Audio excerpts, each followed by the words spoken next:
வணக்கம். கேரட் வெள்ளரிக்காய் ஒரு 2 கேரட்டு ஒரு 4 வெள்ளரிக்காய் குட்டி குட்டி பிஞ்சு வெள்ளரிக்காய் அதை வந்து தோல் சீவறதுல நல்லா தோலெல்லாம் சீவி எடுத்துட்டு அதுக்கப்புறம் அதில் நம்ம இந்த மாதிரி ஸ்லைஸாக சீவினோம்னா நல்லா மெல்லிஸாக இருக்கும், சாப்பிட்றதுக்கு ரொம்பவே நல்லாயிருக்கும்.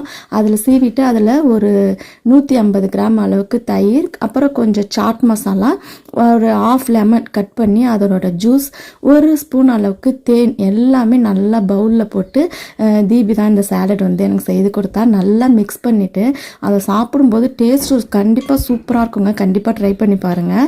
இது வெயிட் லாஸில் இருக்கவங்களும் ஒரு வேளை உணவாகவே எடுத்துக்கலாம். இல்லை ஸ்கின் டோன் நல்லா சேஞ்ச் ஆகணும், நான் வெயிட் லாஸ்லாம் பண்ணலைன்றவங்களும் இதை எடுத்துக்கும் போது உங்களுக்கு ஸ்கின் டோன் நல்லா சேஞ்ச் ஆகும். ட்ரை பண்ணி பாருங்கள். இன்றைக்கி தீபி வந்து ஒரு அழகான பெயிண்டிங்கும் பண்ணியிருந்தா. நேற்று நைட்டு வந்து நல்ல மழைங்க, அப்படியே செடிகள் எல்லாமே நல்லா ஃப்ரெஷ் ஆகிடுச்சு. சேனலை சப்ஸ்கிரைப் பண்ணிடுங்க. அடுத்த வீடியோவில் பார்க்க